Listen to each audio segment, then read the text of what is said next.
So eto na nga po mga idol, Los Angeles Lakers naglabas na ng pinaka-latest na update para sa nalalapit na opening night ng NBA.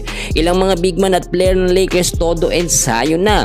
Kung bago ka lang, please huwag mong kakalimutan muna na mag-like and subscribe.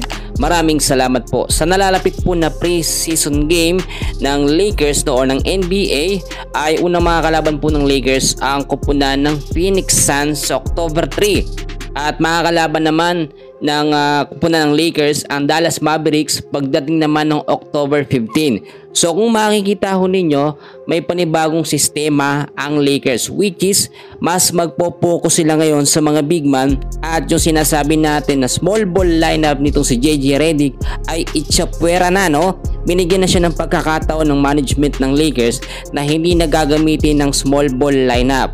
Nakapokus ngayon ng Lakers sa mga big man dahil meron silang panibagong big man, si DeAndre Ayton, nandyan din si Jackson Hayes, at meron pa, no, si Kyler Kelly. So may mga choices na ngayon itong si JJ Redick para gumamit ng big man.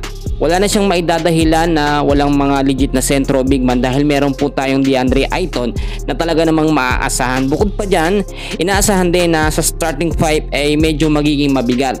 Papalitan muna itong si Jackson Hayes, nito nga pong si DeAndre Ayton, at magiging available pa rin syempre ito nga pong si LeBron James, no? Andyan pa rin si Luka Doncic, si Austin Reeves. So ang titignan natin dito yung chemistry at momentum ng mga player ng Lakers.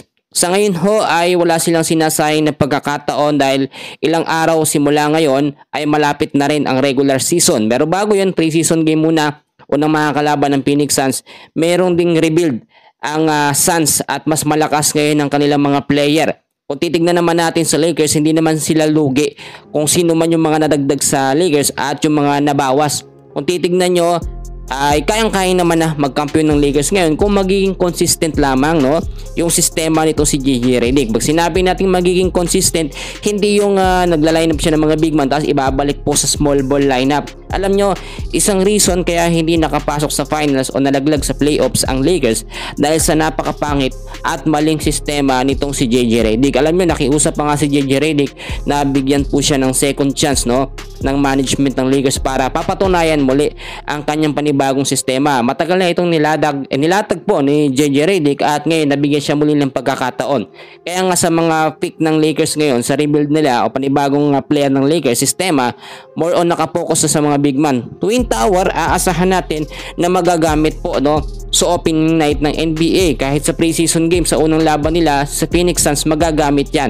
DeAndre Ayton at Jackson Hayes posible ding magsabay sa starting lineup. So yan muna ang pinaka-update natin sa Lakers. Maraming salamat po.